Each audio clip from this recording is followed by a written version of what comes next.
Come in, Southern California. This is Radio Free Los Angeles. Do you copy? Repeat, do you copy? Now transmitting from behind the Iron Curtain in the People's Republic of California, we bring you the voice of free men, free markets, and limited constitutional government. Welcome to citizen-sponsored Radio Free Los Angeles with President of the California Taxpayers Union, Mike Alexander, and editor of the Taxpayer Gazette, Jonathan Wilson.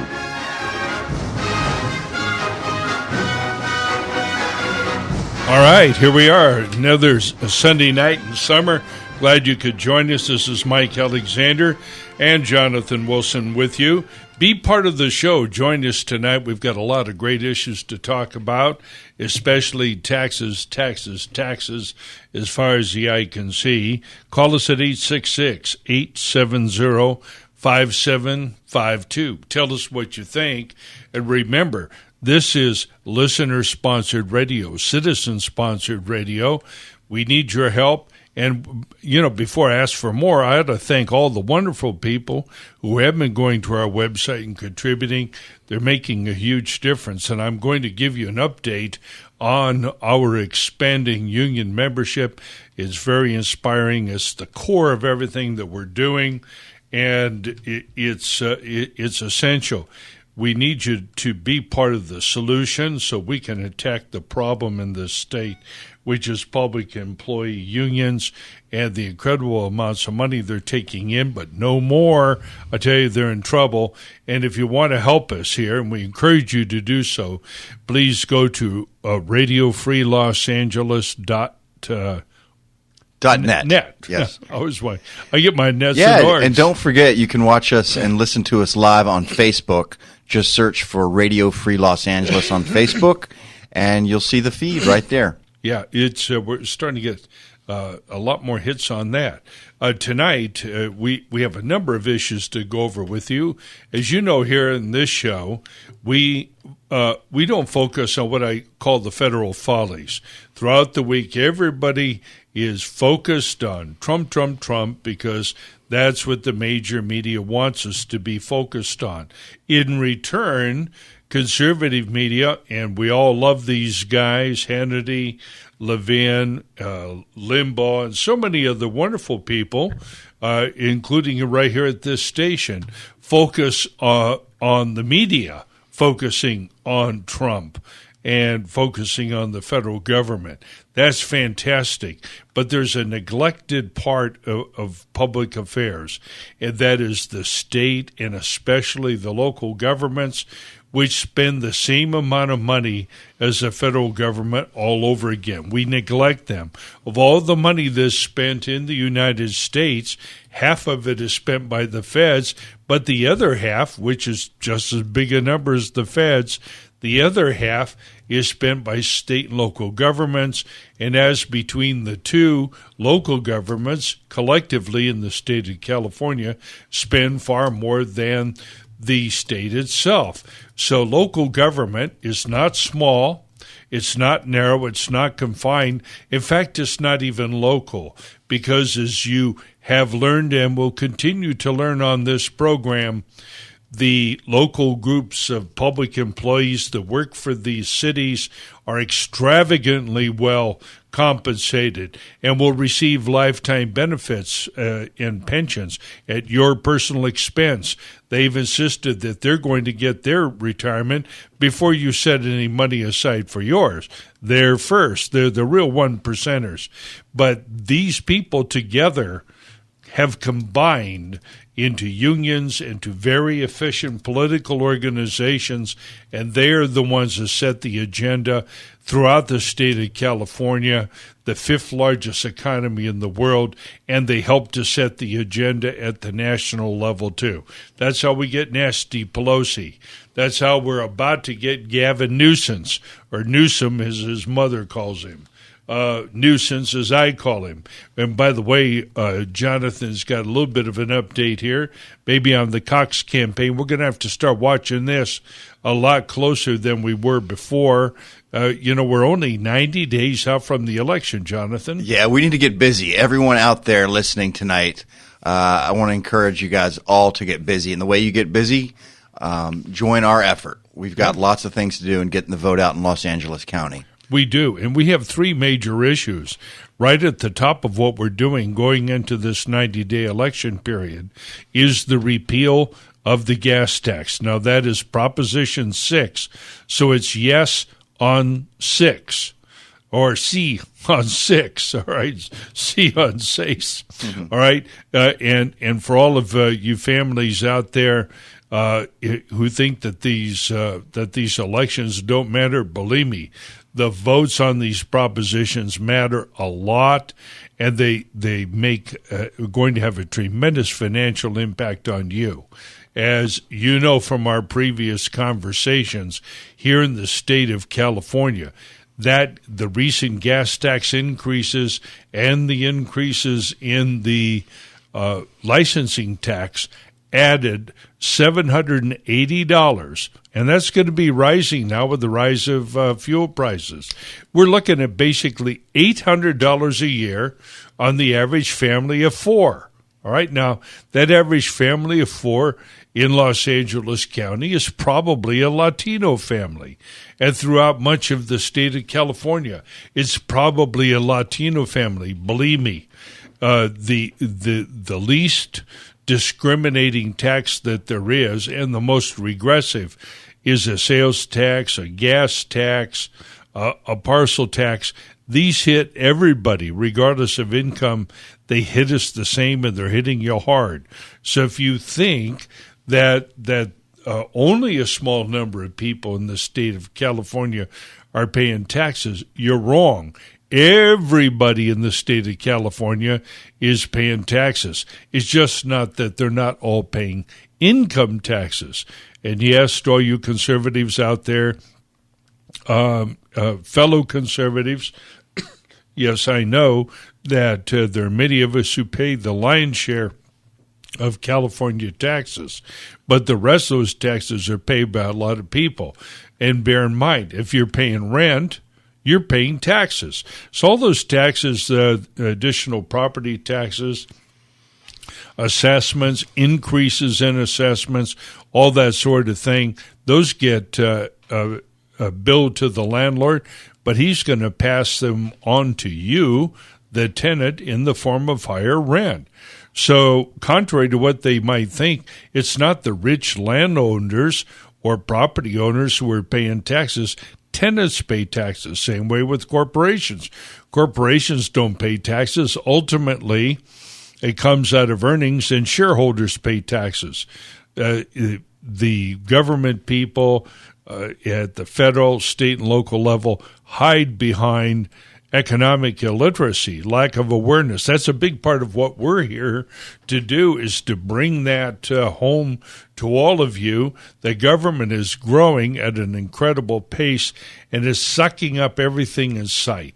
It's sucking up your property, sucking up your liberties, and, as we will continue to discuss, sucking up and insisting that it has a complete and total right to your children.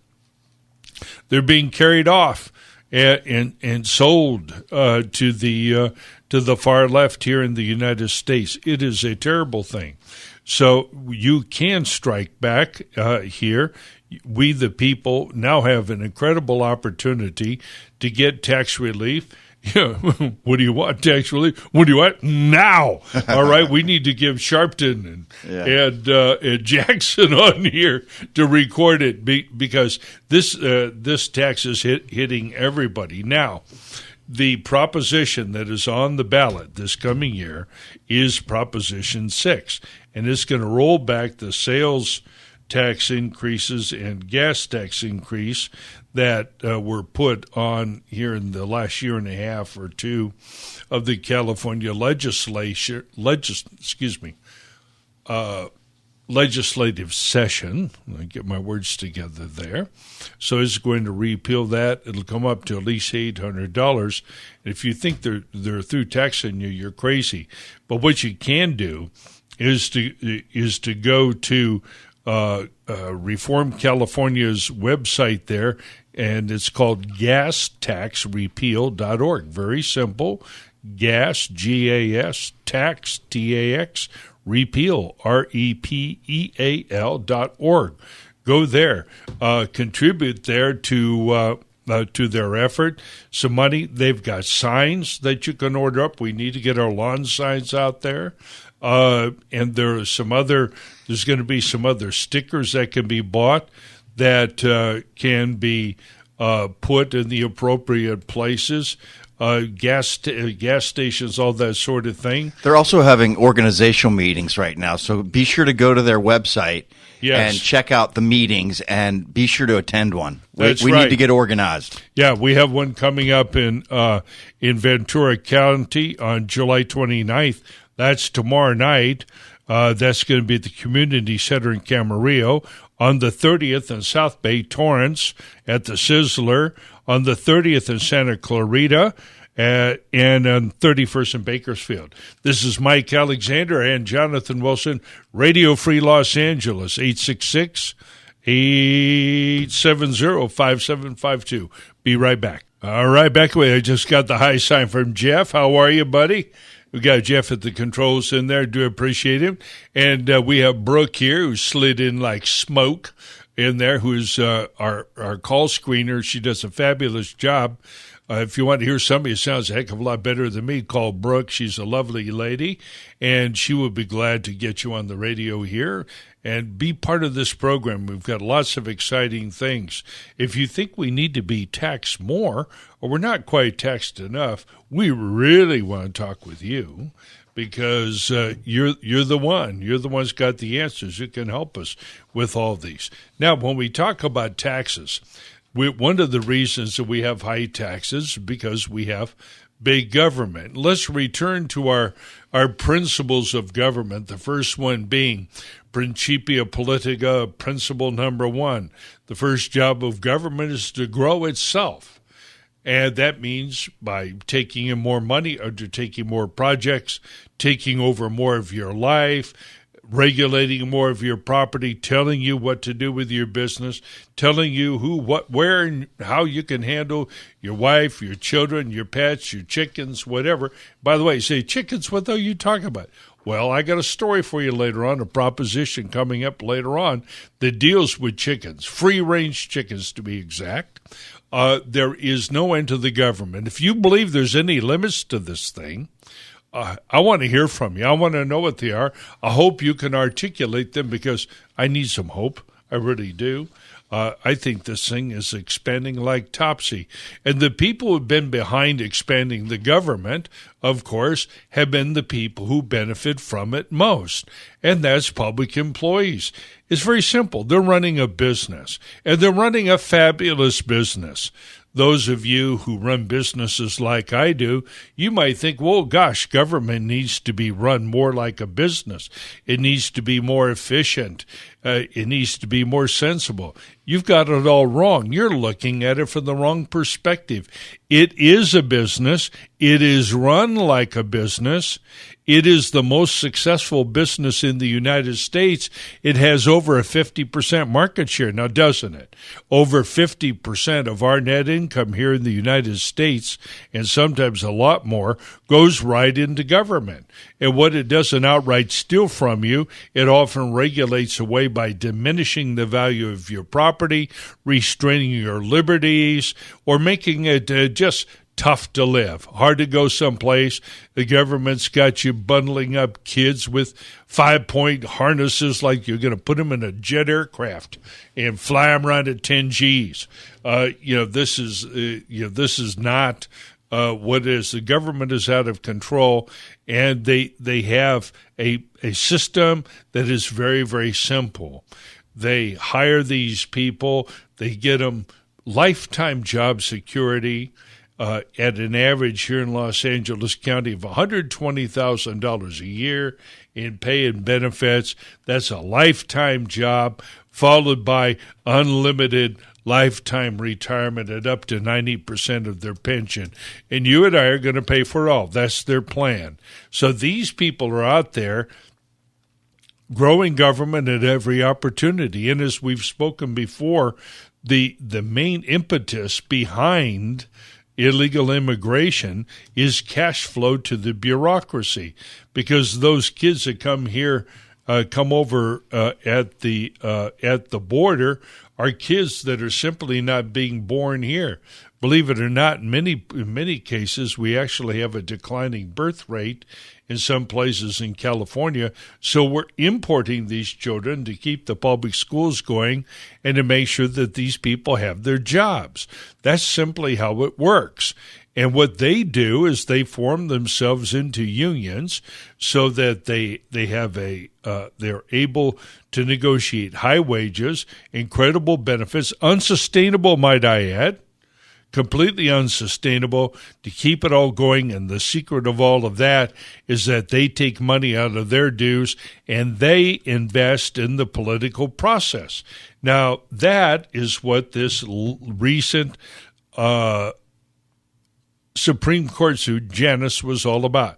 Janus versus AFSCME, however you pronounce that. It's one of those almost that ought to be a radio show. I have a question for you, Mike. Yeah, go ahead. You know, you do a great job of explaining the disaster of this situation. Yes. How come there isn't more outrage? How come our phone lines aren't going off the hook right now? Well, I'll give you 2 or 3 reasons. Number one is what I've called battered conservative syndrome. Right. And battered conservative syndrome describes a state of mind in which a person who's conservative, first of all, feels like he or she is all alone, that they're the only one in their neighborhood, only one at their place of employment, only person at their church who thinks the way that you and I do. Number 2, because they are isolated, this makes them feel like it's hopeless, like nothing can actually be done. So they retreat from the battle, or they will focus, for example, on the federal election process, where maybe they think more can be done, and then that leads directly into a state of complete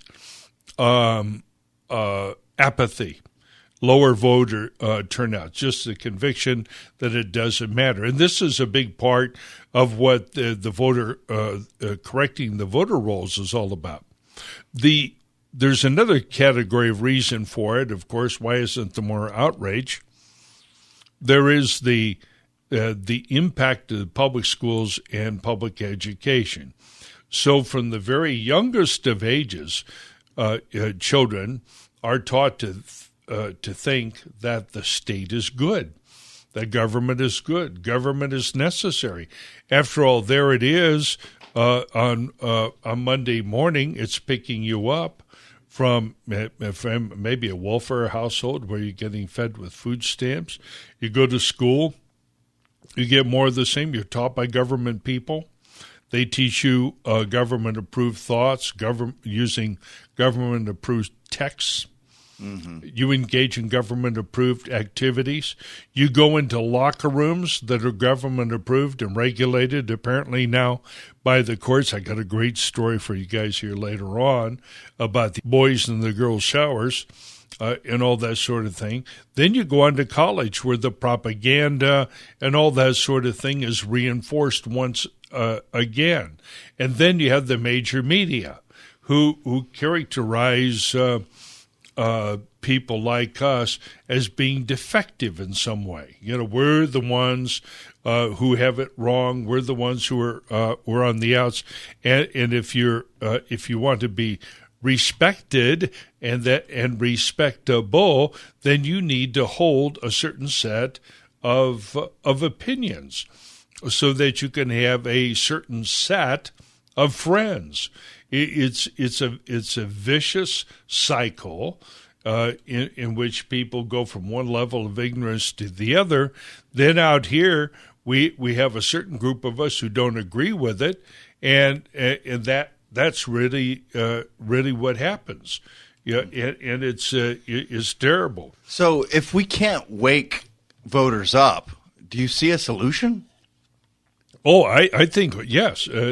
So do we just Well, keep- wait, hold it. yeah. No, if we don't wake voters up, no, there is no solution. Ultimately, because our Constitution is being ignored, and now there seems to be no limit to what people can vote on. So as long as you can vote on anything, we can no longer rely upon the courts to say, hey, you can't vote on that. Yeah, that is not a proper subject of regulation. You can't get two people out of three and decide to take the other guy's paycheck. That's what we have right now. Hey, we are being joined, however. We got some callers on the line.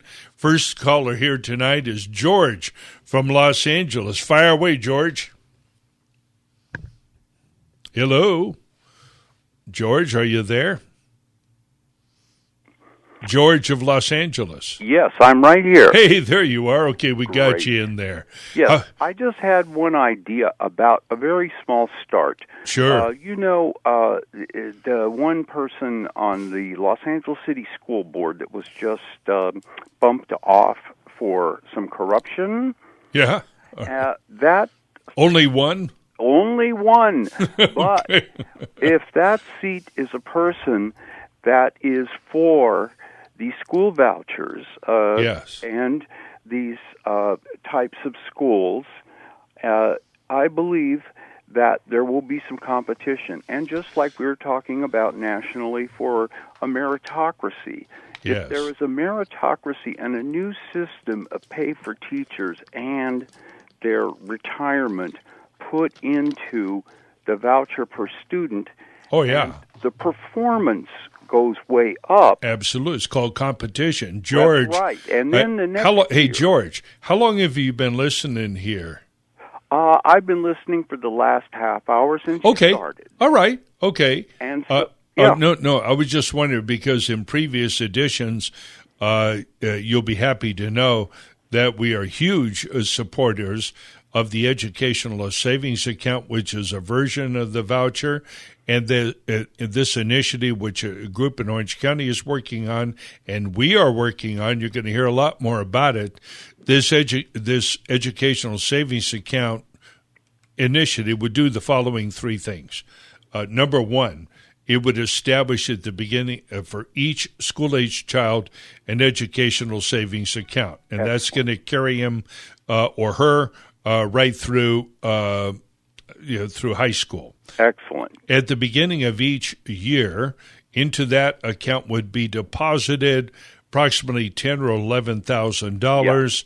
Our proposal would be that it be the pro rata amount spent per child or raised revenue per child raised, and so forth. Number three, that money could then be spent at a school of the parent's choice, whether it be the current public school that they're going to, a charter school, a private school, including a parochial school, provided it is an accredited school. Finally, number four, and I'll give it back to you. Finally, number four, whatever they save could be accrued and spent on certain other approved educational expenses like music and or used for college. Now, how simple is that? How beautiful is that? $10,000 a year per child, per niño, per year. Isn't that beautiful? Is excellent. And adding meritocracy, teachers would all of a sudden say, maybe I should participate in some of these charter school systems and other things because eventually if the voters say each year our school board is to get the best government. Right. And the parents are going to determine that, George. Yes. And I have more confidence in even in the illegal parents that are here. Mm-hmm. Right? As many problems as we all have with them, I've got more confidence in them than I have in the Los Angeles so-called Board of so-called Education. Well, this would allow to put it either to the charter school, to the private school. Hey, George. Yes. or Jorge, as we say in L.A. I want you to hold on because I want to read you something when we come back after the break that you're going to like, and everybody else. You bet. This is Mike Alexander and Jonathan Wilson, Radio Free Los Angeles, KRLA 870, The Answer. Join us at 866-870-5752. Back in a few. All right, here we are. We're back again. Radio Free Los Angeles, coming to you from Glendale, California. And we're still on with George of Los Angeles, and we've been talking about the importance of competition in education as a way to get better teachers, attract and retain and compensate teachers better, and as a way to give parents control of their lives. And, there's two dimensions to that, and I want everybody to think about what happens when we pass school choice in the state of California. First thing is that it will turn de facto control of almost half of the California state budget over to parents. Now, the reason for that is a constitutional amendment passed many years ago, rigged by the California Teachers Association and all the boards, that gives to the education system or school system, very little education going on, gives to the school system 40% of the state budget at a minimum. A lot of people are not aware of that. Were you aware of that, George? Yes, I was. So there you go. So now that 40% of the budget is going to now be decided by Joe and Mary Jones, by Juan and Maria Garcia, and by, Dante and Katisha Smith. Average parents making these decisions for the children. I have confidence in them, and they're going to make the choice about the values that they want their children to learn, the subjects they want their children to learn. And you and I know that as soon as we have competition, we're going to have a much better system. Now, what do you think would happen to all of this net emigration from California, people leaving California, if we had private education in this state? What do you think had happened to our gross domestic product here and our economy as we produce people who could actually add? Well, it would obviously get better, and if there is an understanding of limited constitutional government. Amen. This do I hear amen? Of Gavin Newsom. Yeah, Gavin Newsom. Oh, yeah. That he is going to give this free single-payer medical care to everybody. Right. That is not a constitutionally established right.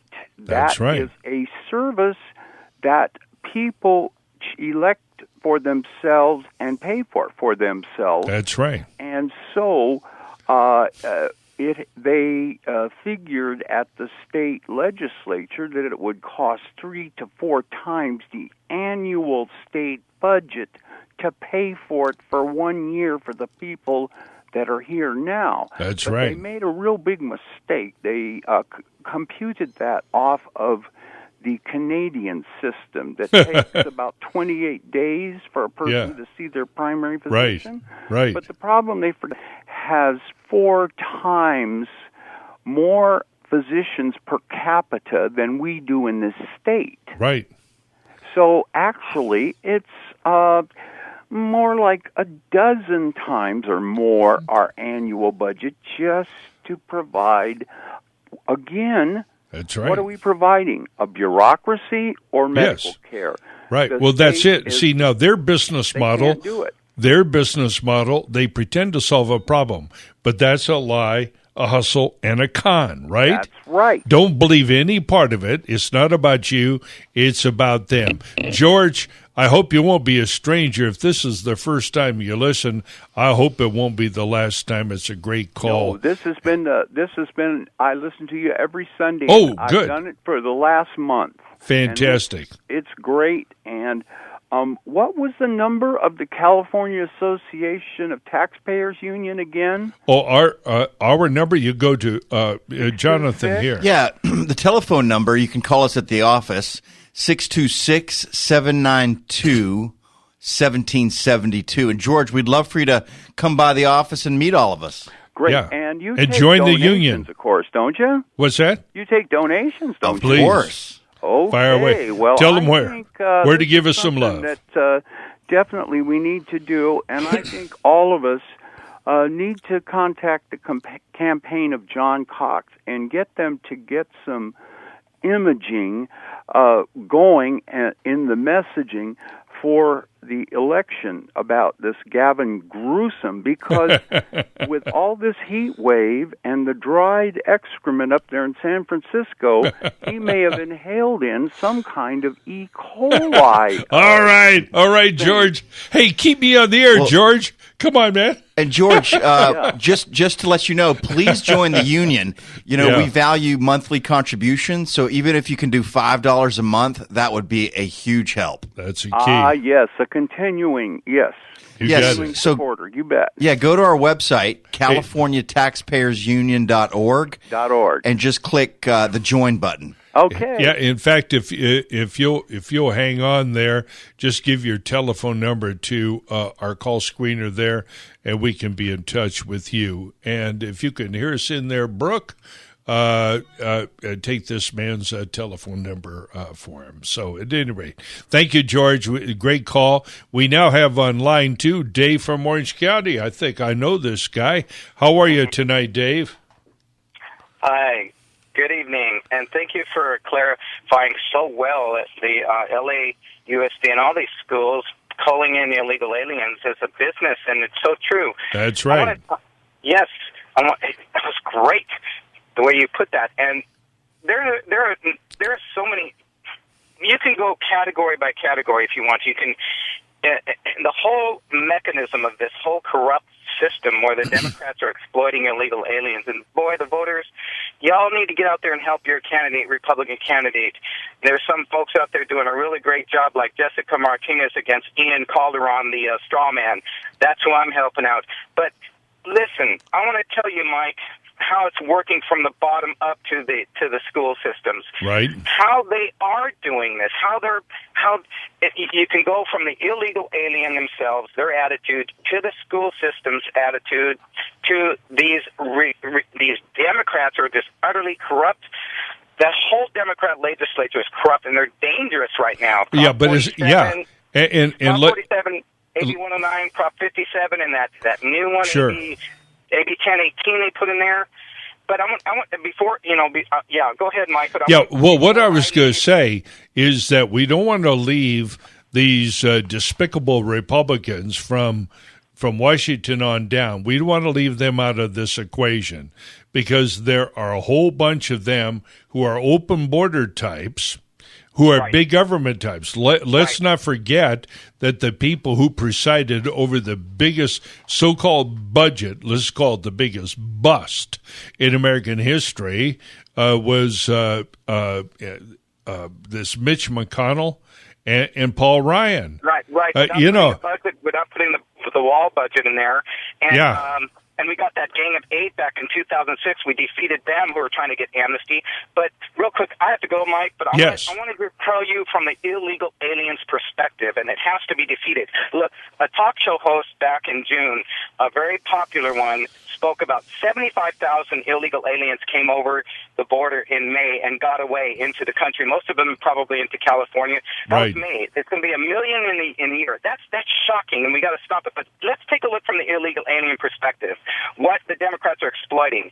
Okay, I spoke to a librarian who told me that an illegal alien told her she was going to have a baby so she can get money from the government. That is automatic birthright citizenship. That has to end. That's a perversion of the 14th Amendment. It never meant for babies to become automatically citizens when they're born here. That was for the slaves to have the right. Yeah, but let's talk about that librarian. Let's talk about that librarian. Another to the librarian. She told me also, another illegal alien told her, this is in LA County, number one, first of all, the first one I told you, that An illegal alien told her she was going to have a baby to get money from the government. Right. Number two, another illegal alien told her that when Gray Davis was elected, remember that? When he was elected governor, Yep. Democrat governor of California back there in the 90s, an illegal alien told the same librarian, "That's great. Now we can come and go as we please."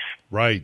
Dave, thanks for your call. We're coming up on a break here, and I just want to comment a little bit about Dave's call. Let's talk about that librarian. Most of these librarians are members of the public employee unions, and no matter what they say or let you believe, they might even be conservative. They might vote Republican. They might vote conservatively, but their union doesn't, and their union cranks money into the campaigns of people who will vote to keep big government going, to keep big taxes coming out of your pocket. They will vote to give away our birthright, our sovereignty, and everything else every day of the week. And the same goes for cops. They may be conservative, many of them, but the unions aren't. Join this discussion. Mike Alexander and Jonathan Wilson back with you here in just a moment. All right, Jeff gave me the high sign. This is Mike Alexander. Jonathan Wilson, back you for the last 15 minutes of this hour. Don't forget, we'll be continuing in the next half hour from 9 to 9:30. Our program's on here every Sunday night from 8 p.m. to 9:30. We sure enjoy being with you, and we're starting to get a tremendous amount of feedback from many, many quarters, particularly as the election heats up. We've got a lot to do and a lot to talk about. And, I want to pick up, since we've been talking about schools and how government actually operates and so forth, there's a lot more going on at the public school than so-called education. Yes, they're communicating knowledge of science and occasionally of history, but there's a lot of propaganda going on. This system down there, these institutions have purposes, and those purposes are to displace parents first and foremost, also to displace the family as a functioning unit, to displace the private community and the role that it properly plays in the rearing of children. And yes, it is also very much against the church. It seeks to replace religion and is actively hostile to it. And to George and to other parents, I think that you might be interested in some of this, because after we get through talking about the politics on some of these issues, I really want to discuss some things with you a little more seriously at a more fundamental and philosophical point of level, so that we can get at what's really going on at the schools. And this phenomenon of the challenge to religious rights, which we see so much in Muslim countries, right? We immediately recognize the threat to religion in Muslim countries because of the oppression of Christians by Muslims in so many areas. We see the oppression of Christianity and its persecution in China. We see it in Russia. We see it in other nations in the world. We tend not to see that as happening in the United States because we are still such a religious people, not just Christian, Jewish, and yes, we have a thriving Muslim community here. And these limits, these rights of the families and of individuals need to be preserved. I happen to be reading a biography of a figure that many of you will recognize, Bishop Fulton J. Sheen, who was the famous Bishop Sheen of the 1950s. Many of you who didn't see him the first time around have become aware of him as a cultural icon. He was a man who wrote about many, many things, and was a great advocate of many of the pronouncements of the Second Vatican Council and of the encyclicals of Pope Paul VI. One of them was called Dignitatis Humanae, that is, the dignity of humans. written by Paul VI in 1965, and it declared that, I'd like you to listen to this. The human person has a right to religious freedom. No surprise there. That's enshrined in our Declaration of Independence and our Constitution. That right was based on the very dignity of the human person as this dignity is known through the revealed Word of God and by reason itself.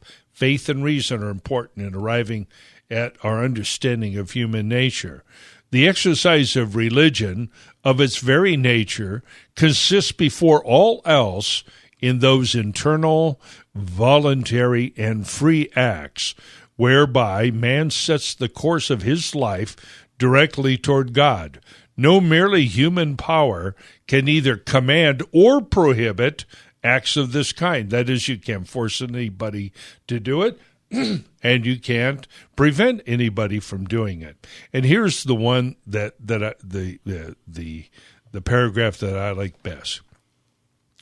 Government ought indeed to take account of the religious life of the citizenry and show it favor, since the function of government is to make provision for the common welfare. However, it would clearly transgress the limits set to its power were to presume to command or inhibit acts that are religious. The document also demanded that government, quote, acknowledge the right of parents to make a genuinely free choice of schools.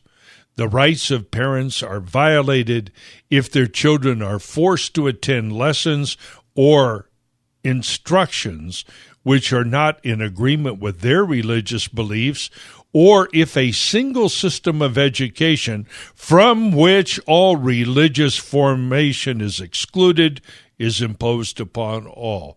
End quote. This is enormously important. And notice that it doesn't apply, even though it was promulgated here, written by Pope Paul VI. This doesn't apply only to Catholics or only to Christians. It applies to Jews, to people, to Muslims, to all kinds of people who practice different forms of religion. It's very important in our system. And yet, here in the state of California and every other state in the United States, the government takes your money, then they take your kids, they teach your kids whatever they want them to learn, and then you got the kids going home arguing with you. It is a terrible thing. And parents have a right to educate children in a school that is free from those kinds of things, either the compulsion of religious instruction or its deliberate exclusion. And what we have right now is radical secularization of the entire culture, but particularly of the public so-called school, so-called system. It is nothing more than a collectivist madrasa that is designed to coerce you into embracing contemporary knowledge and beliefs, a certain set of modern beliefs, and it is on a collision course with the parents. Now, if you think I'm kidding, and I doubt many of you do, but just when you think that it can't get worse, up in Oregon here this last week, which is about as nuts as our state, they had one of these, I don't know what, gender-free. I don't even know what you call this law. We just call it boys in the girls' bathroom, or in this case, the showers. So apparently somebody brought a lawsuit up there, and it was, I believe, a female, that is the parents of a young girl who was apparently being compelled to, she was arguing that these open showers in which boys could shower were a violation of her rights as a student. And what do you think the judge told her? The judge told her, hey, look, this is the law of the state of Oregon, and if you don't like it, honey, and your parents don't like it, well, then you can leave. Well, how about my money, right? Shut up. Get the hell out of my court. That's the answer. So they got your kids, they got your money. What are you going to do? So now, if the kid sits at home, right? So now the kid's a vagrant or a truant, right? Mm-hmm. So now they're in there prosecuting parents for not sending them to their perverted school. And meanwhile, a bunch of teenage boys are having the time of their life in the girls' shower. Nobody gets it. Now, I'm going to say this, what that young girl needs is a brother or two, or maybe a boyfriend. And if you catch somebody in your sister's or your girlfriend's shower, well, guys, you're just going to have to take care of business. That's all there is to it, because sitting around listening to the government just isn't going to make it. This is what we're talking about, and this is if we talk about the restriction of our liberties and how unfree we are. I submit to you, ladies and gentlemen, that the ultimate act of freedom is the right to have your children, to raise them as you see fit, and to form them and to educate them. And when the state comes in and takes your children, you've lost just about everything right then and there. And this is the kind of thing that we're up against, an overwhelming totalitarian government that demands control over everything, over your body, over your mind, over your soul. They want it all, believe me. Hey, Brent, you tell me, Brent from Los Angeles, what do you think about that? You going to disagree with me? I agree with you 100%. How are you tonight? Very good. Great. Every time I'm listening to you, I'm impressed and encouraged, and so thank you. Well, thank you. Appreciate it. Yeah, what I wanted to talk about is recent. I don't know if I've heard you discuss this. I'm a relatively new listener. But the situation of the United Nations Agenda 21 in Los Angeles and in California, let alone the whole country. Right. Do you know, do you discuss this much? No, we don't. And here's the thing. Hey, Jeff, bushy hair in there. This is a haircut, all right? Look at me. This is a haircut. You guys got long hair. Hey, Jeff, how much time do we have? We got 1 minute. Brent, this is a very important topic that you've raised, and I have what I hope is a unique response to it. Mm-hmm. So are you able to stay on past the top of the hour? Good. Let's go ahead and get started on it, and then we'll hold you on and then finish off after 9 o'clock. Yeah, because Agenda 21 is another collectivist piece of nonsense, mm-hmm. and everybody gets something going. And who knew? The schools and the basic forms of education, they weren't enough. They had to go develop a whole brand new agenda. Boy, did they put the right name on it, mm-hmm. Agenda. Mm-hmm. Yeah, and they've got one big time. I want to talk to you about a lot. We'll be back after the top of the hour and some news. We'll be back with Brent. This is Mike Alexander, Jonathan Wilson, Radio Free Los Angeles. Go to radiofreelosangeles.net, all spelled out. Go there, click the love button. You contribute, keep this wonderful show on the air, and we'll be back with you after 9 o'clock. All right, here we are, back with you here. Thank you, Jeff. Mike Alexander, Jonathan Wilson, back for the last half hour of our program. And, for all of you libs out there, that Morse code in the beginning is it's 3 shorts, 3 longs. That's SOS. Yeah, for all you people from now on, that's going to be our official trigger warning, right? So when you hear that, yes, do you copy? Then that means that you need to turn down the sound. Get your what do they call that thing? The comfort dog. What do they call those things? Therapy dog. Yeah. Grab your therapy dog and go get into some chai tea or something like that. Don't they drink herbal tea, all these libs? Yeah. Okay. And so, they get in their safe spaces. They get in your safe space right in there and, hold each other, do what the hell you do, but stay off of my show. All right. Now, we're back with Brent. On line one, we're talking about Agenda 21, no less. Mm-hmm. Brent, are you there, my friend? Yes, I am. All right, good. Agenda 21 has been beaten up by in a lot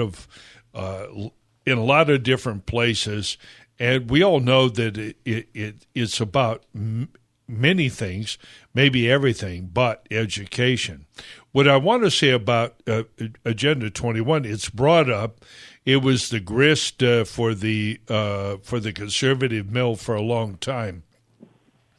And the idea was we need to talk about this. We need to communicate with our boards of education, our elected representatives, and other such nonsense. And above all, we need to talk about it on talk radio. Now, I want everybody to pay attention, because this goes to the heart of what we do as citizens, and really it goes to the heart of what we do here on radio. When we have these great public discussions. What are they about? Well, they're about identifying a problem and ultimately solving it.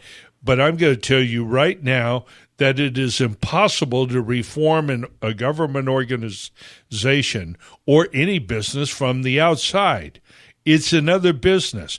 You and I have no power to change how a man operates his business. If we have been going to our favorite taco stand and the quality of that product has declined, we don't fund studies, right?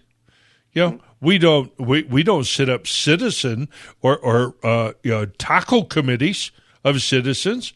All we do is we take our business elsewhere, because it rests on the perfectly sane assumption that you really can't change that product, and when he loses enough business, he will change his business. Same thing goes for beauty salons and everything else. But for some reason or another, when it involves a thing called public school, another public institution, we try to do all these other different weird things, when what we need to do is the same thing that we do at a bad taco stand. We take our money away from them. Do you understand? Mm-hmm. We take the money away. I'm not interested in talking about Agenda 21.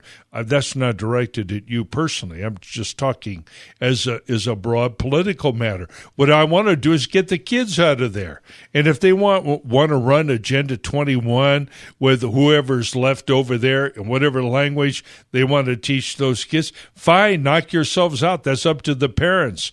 But in the meanwhile, we get to take our kids out. And the instant that the parents have the ability to take that cash flow away from that government organization, guess what? It's going to look like the Agenda 21 will be gone. And that school up there in Oregon will look like a 19th century finishing school for girls. Well, there won't be a guy within 20 miles of that school, much less in the freaking shower. You see what I mean? Because all the libs, all the nutcases that survive in these schools and pursue these insane agendas with their therapy dogs and every other sort thing, while high on dope and doing whatever, all of these people, when they realize that they're not going to have a check coming in because the population's going down, the school roster, registration enrollment's going down, and the check is no longer coming in there. Even those people would get together and says, hey, maybe we need to ease off on this stuff because it just ain't selling, right? You got it? Yes. And okay. It's actually a whole other dimension than I was thinking about. Yes. You're speaking how it affects education. And I'm thinking in terms of the environment and the surreal sustainable growth scam, which is just another way of creating these artificial taxes to save the environment, Correct. Which is creating a tax to save the earth, the sky from falling. That's right. And the reason I brought it up and what made me think about it is now, as a result of our courageous and righteous President Trump and America's Joan of Arc, Nikki Haley, the United Nations is, in effect, beginning to crumble. It's financially beginning to crumble. It's being undermined. And I think this is one of those things, it's a global issue with very local ramifications. You got it. But I think it's time to bring this issue up publicly because most people aren't even aware of Agenda 21. Well, Brent, you just did, and I look forward to future conversations with you to take up this issue. Be sure to call us back in. We got a couple more callers waiting. As usual, it's been great talking with you, Brent. Too. Let's keep the dialogue going, my friend. Thank you. All right, next up we have Linda from Burbank. Linda, what's on your mind tonight? Hi. Somebody should tell Travis Allen that he'd better back up John Cox some way, verbally, in person. Verlagosa's doing it to Gavin Nuisance. That's what I call him, Gavin Nuisance. Right, I'm with you. I'm with you. I say Nuisance. Right, I'm with you. That's my name for him. Right. Well, yeah, it's crazy. People divide along these lines, and they get angry with each other. And these are mistakes that historically Democrats have not made. They're very unified in their party, and they're unified in their ultimate goals. Certainly within the Republican Party, we had a hard-fought gubernatorial primary, and Cox came out number 2. Well, hey, if you have ambitions, Mr. Allen, you ought to support this guy. After all, if anybody was making a bet, they'd have to say, well, Cox is probably not going to win, in which case Mr. Allen would have his shot at it at some point, right? So he ought to be a team player. You know who did that better than anybody else? Was Richard Nixon. Yeah, when he was running for president. Well, yeah, in the wilderness years. Remember, he came out here. He lost against Kennedy.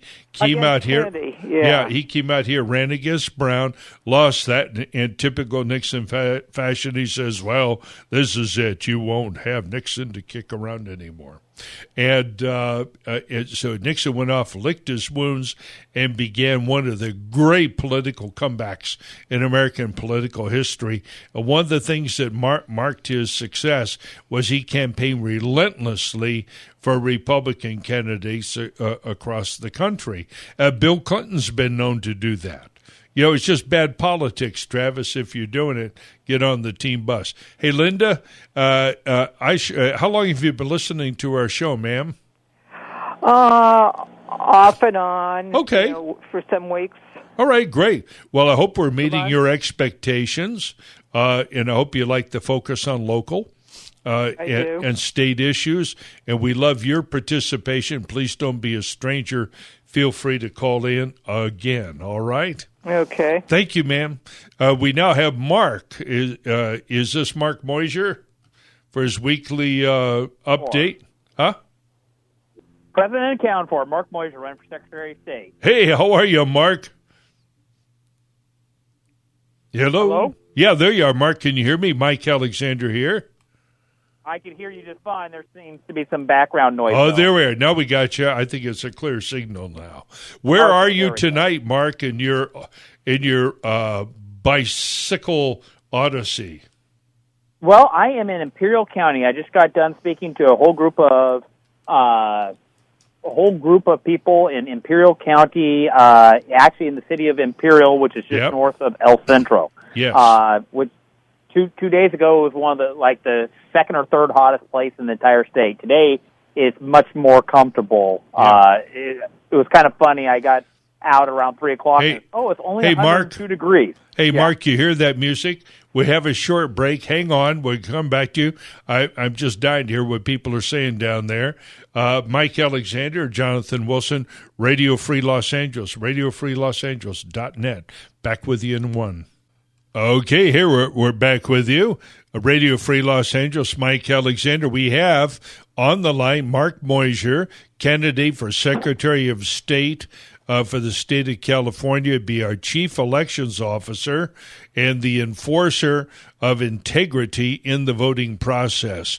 Mark, you're down in Imperial today. You were, I doubt that there's many places in California hotter than where you were, and yet you were on your bicycle and people out there to hear you. What is on the average Californian's mind? Well, you know what?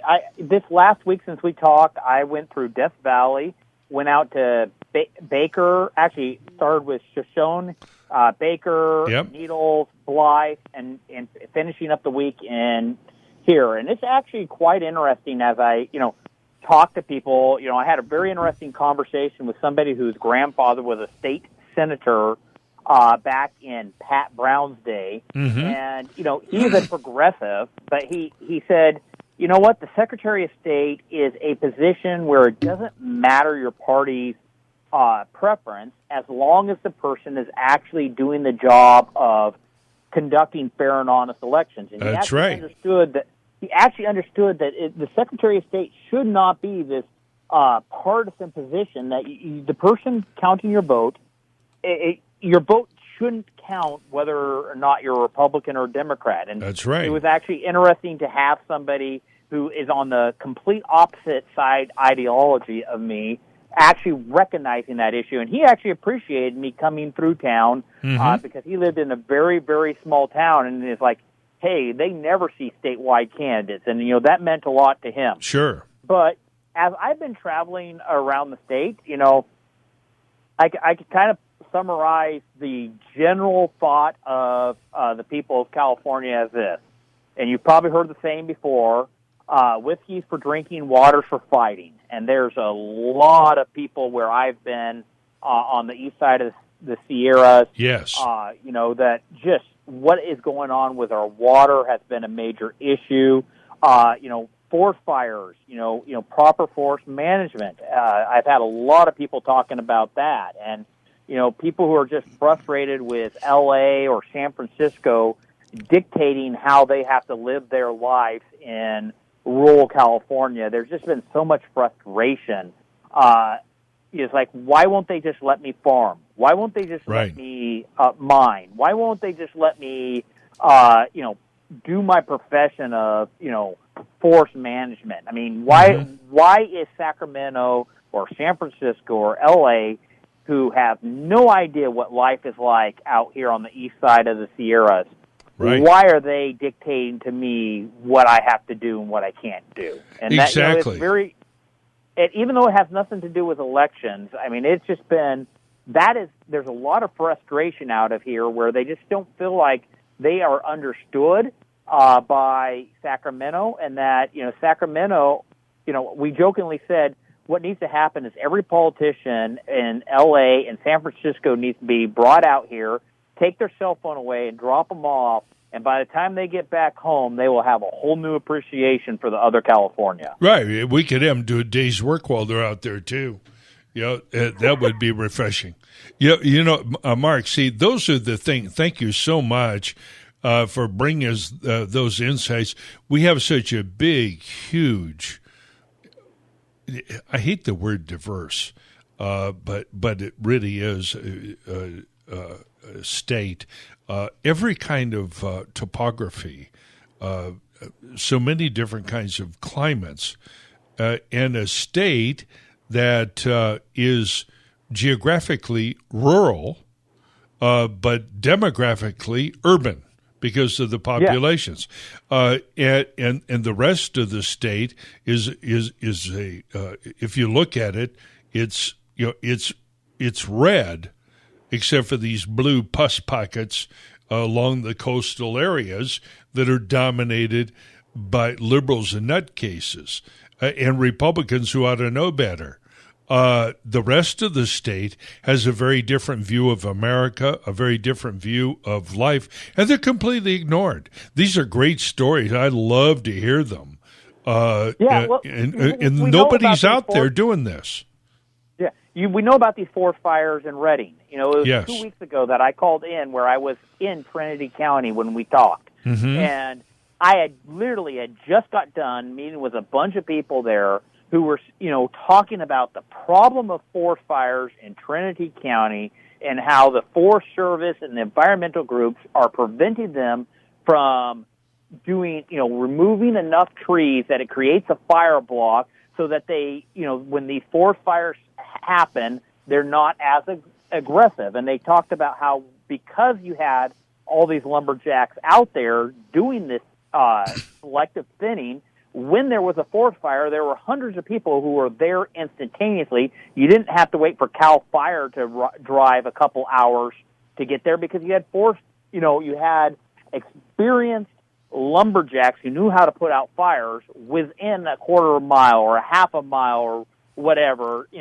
and there was an incentive for them to put out the fire because, that was their livelihood. Right. And I listened to that for several hours. Mm-hmm. And then what do we happen? 2 weeks later, we have these massive forest fires that because it's improper forest management, you get a very high wind, and all of a sudden it just rips it down, and people are losing their homes, and it's, and these people up in Redding are, they have lost their homes because environmental policies will not allow safe forest management. Right.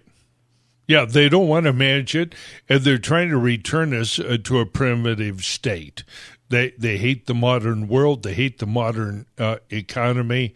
Of course, they hate the idea of constitutionalism, but they more than anything else, they are totalitarians.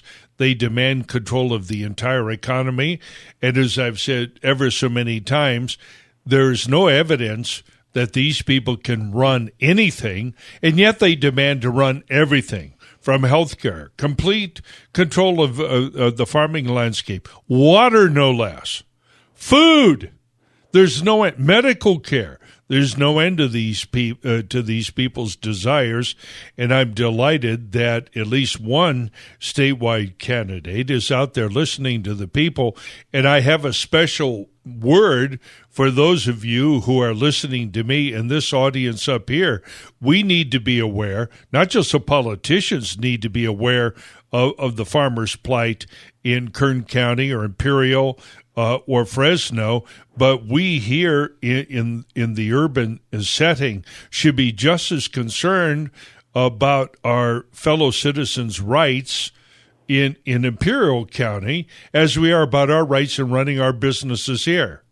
It's the same people. They're up to the same thing, and we really need to cut this back, and we can't cut it back, and this goes back to Jonathan's question early on about the voting process. We must participate in the voting process and in much greater numbers, and it is essential that there be actual election integrity, and that's where this guy on the radio with us right now, that's where Mark Moyser comes in, because he is the Chief Election Enforcement Officer of the state. Mark, we encourage people to support you. Where should they go to do that? They should go to markmeuser.com, MarkMeuser.com. Hey, I'm really enjoying this series. We'll talk to you next Sunday. Bring us some more anecdotes from real citizens with real concerns. We're really enjoying it here. And we'll be up in the Central Valley, north of Fresno. Okay.